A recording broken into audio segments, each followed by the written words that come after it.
people weren't ready to accept podcasts. English, I primarily started podcasts for me because I was meeting a lot of interesting people and getting mentored a lot for the sake of my businesses. So I thought, why not put mics and cameras here, record it, and then it just blew up in India. Because again, first movers advantage. Question. Because I get mentored occasionally too, and sometimes I wish I could record it and be like, I wish I could share this with, you know, all the people taking my courses. But then I wonder, if it's recorded, are they going to say something different? Are you concerned that you're not going to get as good of information from people when you're recording them because they can't be 100% transparent? When you're talking to people, there's a way to like make them calm and get them to say what you want them to say. Oh, a mentalist. Yeah, true. I'm learning that. I'm learning that over time. Keep it like a vibe of... But what I do to get my guests to say everything, to put everything on the table, is I say, before we go, I say, is there anything you don't want to talk about and don't want me to ask you? So that clears that area so they don't have to have that anxiety, like, is he going to ask me about getting canceled or something? Number two is I tell them that if there's anything you don't want that's going to be in this podcast, then we can take it out. That way, just be comfortable, say everything, and then I will give you the edit before we release it, and you can take out anything. And in my, like, 80, 90 total guests, there's only been one guest who actually went back and took it out. No one ever actually takes anything out, because they're just like, yeah, it's fine. Bill recently had me on his podcast about a month or two ago. He's someone who are nodding like, yes, we saw. I said a lot of crazy things on the podcast because I was just in a mood where I was like, no one's going to hear this, right? It's like, that's great. You know, it's in the Philippines. They're not going to hear it. They don't live in Dubai. Oh, they heard.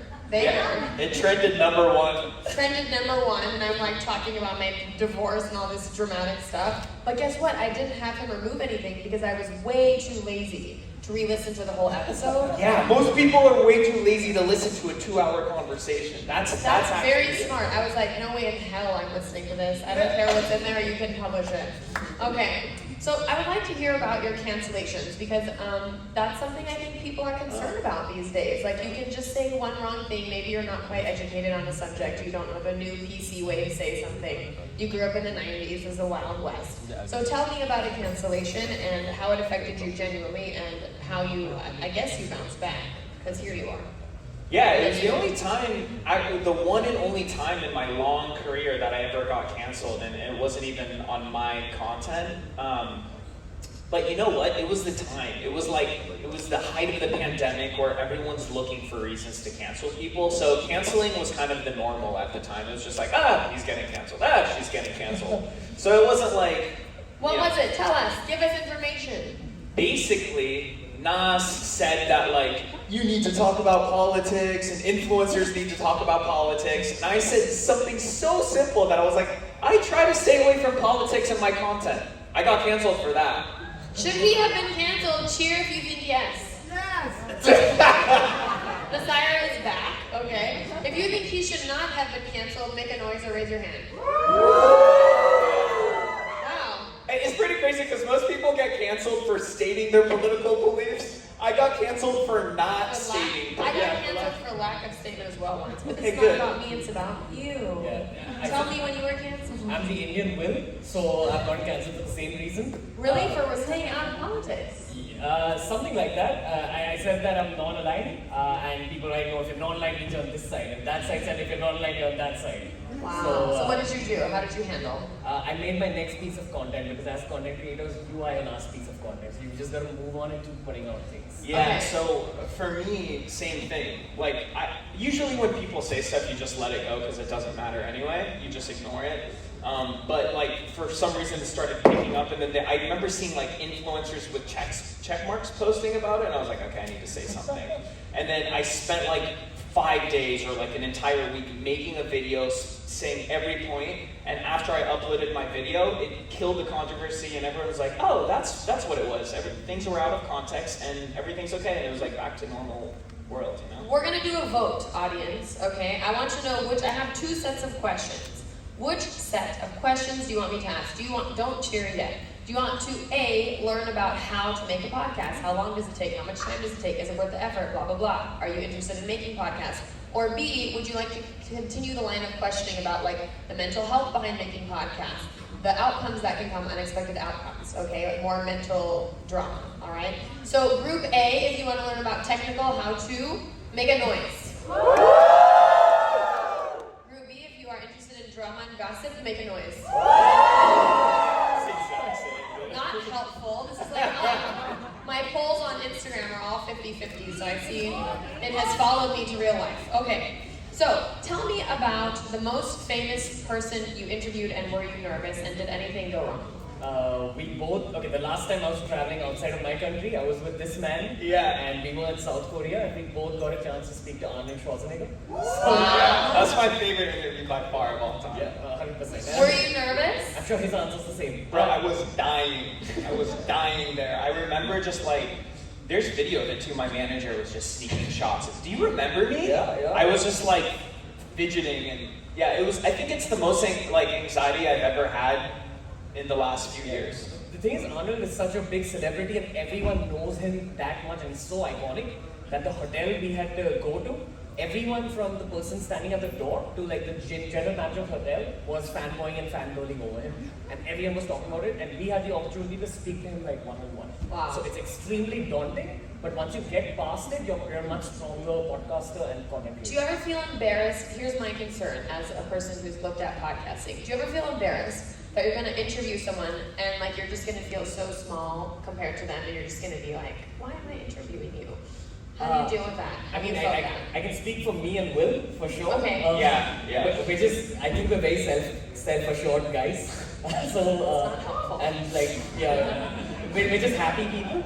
So, I think that kind of, that energy takes over the podcast. But also, I think the real gift of podcasting is that you get to connect very deeply with other human beings. And then it helps you in your career for sure, but it helps with your own self-awareness. The more podcasts you do, the more relaxed and calm you get in life. And you can read people like a book. Like, I love that. And you guys you kind of recommended that podcasting is still in the beginnings and there's space for new podcasters. So if a lot of people here want to start podcasts. I think it's the last year to get into it before it blows up, just like vlogging. Okay, so you think there's still room, if someone's starting today, what do they do? How long until they can feel successful? So I think it's a space that's evolving for sure.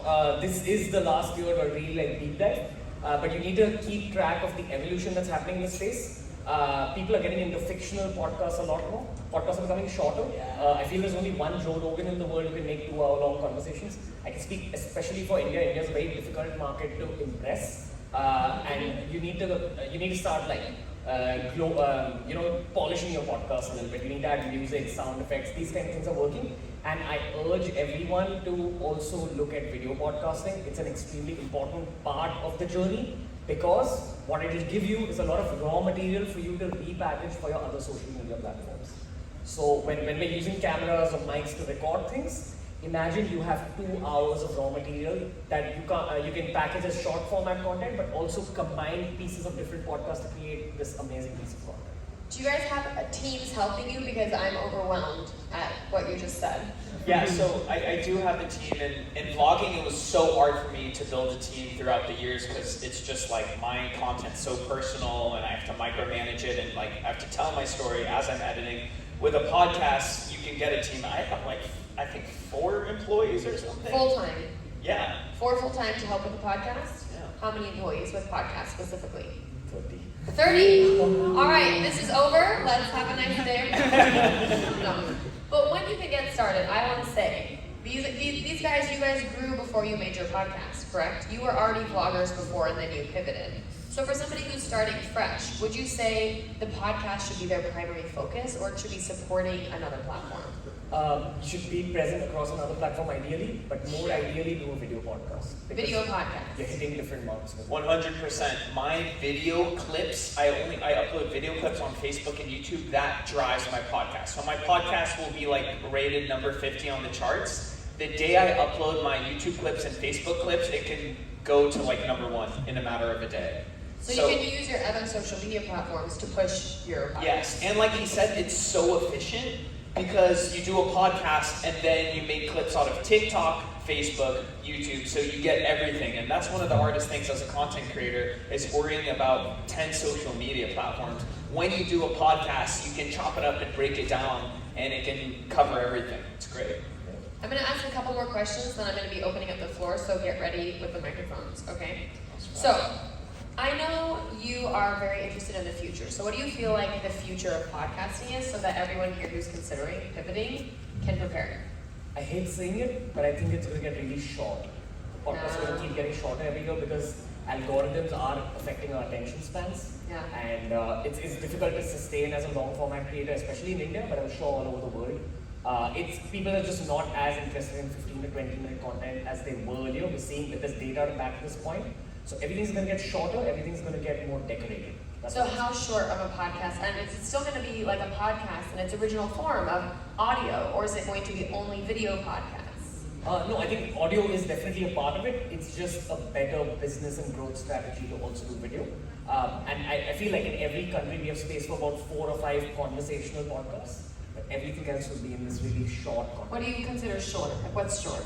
Under 15 minutes. Under 15 minute Under episodes. 15, 20 minutes. Oh my god, so short. Yeah, I can't imagine a podcast that's less than 20 minutes. Yeah, that's the point of a podcast. Because I have right? the Joe That Rogan, I have the Joe Rogan like 1 hour podcast format. So, because we get super deep where sometimes like my interviewee cries and stuff, and it usually happens on the last 10 minutes. They're like it takes me a long time to Will, warm let up. me finish this podcast. If I cry, will you let me go home? The thing with conversation is that the best bits of it always happen towards the end. So, Yeah. so my game plan here is we've actually hired someone purely to cut down a 2-hour conversation to like half an hour and 45 minutes. It's just have the best bits. As users, do you guys prefer listening to podcasts that are like 15 minutes or less? Make noise, 50 minutes or less? Sure. Who likes listening to the long ones, like 30 minutes or I'm in the second group. I'm like, give me 5 hours, I don't want to click next, okay? Yeah, because you use it for me, I use it on plane flights and car drives and when I'm waiting in a line or something. That's how you get something done. Exactly. All right, our last question before we open up the floor.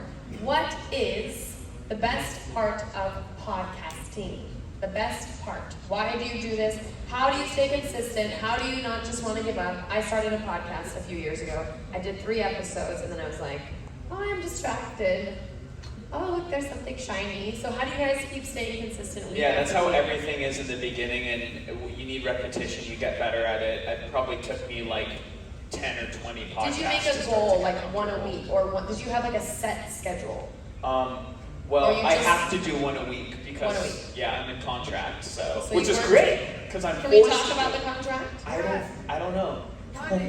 Oh, money! Hello! How much money do you guys make? It pays you well because you're How sort of well? in the I'm gonna get this. Okay. My co-founder. Who's on his team? Raise your hand. Raise your hand if you're on his team. Go ask him later what he makes. Okay. I'll tell you what. I'm on the side of thought where I believe that you make businesses out of content creation, and it actually helps you in the business because big money in life is through equity and dividends. Yes. And it helps immensely on that front because mostly podcast listeners are also business owners. Where's your revenue from? Is it mostly from ads, or do you have contracts with like, Spotify or Anchor or one of the big companies? It's both, but for me, it's the connections I built. I've had like 250 Connections. people. Connections, 100% in the intangibles of your branding. So in basketball, there's something called like a point guard. Everyone knows what that is? Like it's the position The that. sports audience. Okay. Anyway, it's the player in basketball which passes, who passes the ball to the other players, the other guys shoot. So in my businesses, I'm the co-founder who's the point guard who gets the opportunity and gives it away to my co-founders. And that's what podcasting has helped with. So you're using the podcast partially to make connections with the right people who are going to help your other businesses grow. Yeah. Yes. So it's a way to have a deep conversation with someone that's providing value to them by showing it to your audience. And then if you click, you can work with them in the future. Do you have anything to add? Yes, I do. We're like most content creators, we're all workaholics and we don't see people enough and talk to people. And for me, the number one best thing about podcasting is it forces me to see someone once a week and talk to someone, which I realize is very healthy. And I always feel better after having a conversation. So it's basically free therapy. So that's how I look at it. And it makes you better at being a conversationalist, which I didn't realize it's like an art. And because we're podcasting all the time, you know these events after this, we go to the after party and you have to talk to people and everything. Like this used to terrify me, but now it's a lot easier because we're just used to talking to people and shooting the shit and talking about anything, you know? So ultimately, I think podcasting is good for your mental health, whether you're making money off of it or not. And I believe if I'm making money off of it, or if I don't have a contract years down the road, I think I will still be doing it because it's good for me. What % of your income is from podcasting? I'm not asking for how much. I'm giving you a bone. What %? If you make $100,000 a year or $1 million a year or $1, what percentage of your income is from podcasting? So some things are intangible because our branding and our connections. Tangible, I'd say 10%, but has the potential to be like much more. 25 or 40 or something, you know? That's good. I think if I didn't have startups and business in my life, it would be 80% or so. Wow. But it's 10% because of the other stuff. Okay. But it's a very crucial 10%. I'd also like to add to what Will said about conversation. There's one more discovery I've had through the world of podcasting. I do not wish to stop my short content, my reels and shorts and all that. How do you balance so much content? Because podcasting, and speaking to really intelligent people, gives you a lot of knowledge. The knowledge sits in your head and becomes content 6 months to a year from then. Yeah. So I'd run out of content when I was doing self-improvement, and podcasting is like reading books and refueling your head, but thrice a week, 4 times a week. So your brain's just extremely stimulated. It helps with conversation and mental health, but it also keeps your content creation career alive for the future. And Desire, how much did you make from podcasting? You had a podcast. Dude. $120,000. Dude! Guys, get off the stage. Desire is going to be more honest. These guys don't share any secrets. $100,000. I mean, up front, it was a brand deal. We did like 28 episodes. We're still renegotiating like our next deal. That's why we can't just say this. Yeah, makes sense. You should charge more. I undercharged. I have to say, I undercharged. But I do see the value of what they're saying. Does anyone else make money from a podcast in this audience? How much do you make? What? Yeah.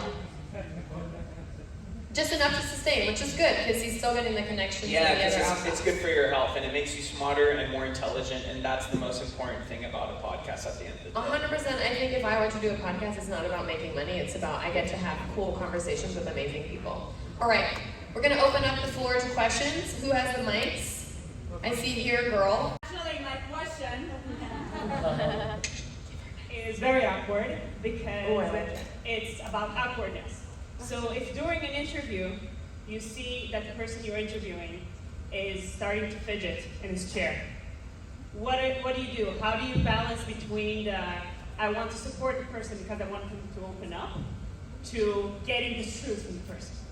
Go fast. I'm going to answer a lot of questions, so go fast. There's a lot of conversational tricks and communication skills that you learn through the course of things. I'd recommend a YouTube channel called Charisma on Command. It's got They're all great. the Charisma on Command. Okay, great question. Watch Charisma on Command. They're great. Mora, go. I recognize you. And she's like, it's me. I don't know. Stand up. We want to see you. My question is not so controversial, but I've always wanted to know this. How do you convince the big names when you're not big yet? Oh, great question. Tell us. How did you get Priyanka Chopra? Damn. Priyanka Chopra, Arnold Schwarzenegger. You need to wait for the right opportunity initially. We've been in the space for 3-4 years prior. We had a talent management organization that was mailing her for 2 years until she saw one of the names in their team. Right? So there is an element of luck, honestly. But it's only for your first 1 or 2 big names. After that, things will fall into place. Because they hear the other big names and they're like, oh my god, he interviewed Priyanka, I need to go. Yeah. So, and you grow. You meet. You start with the small names, and they know someone, and then they know someone, and then it somehow will get you connected to a big name. Who has a very crazy question? White here, white. White. White scarf, not Okay. white person. Racist, dude. White canceled. She's wearing all white anyways. Hi, I got canceled on TikTok like 6 months ago. I said something really controversial and it spread really fast. What did you say? Tell us. I said that my husband and I keep our locations on, and that we expect each other to be home before 9 p.m.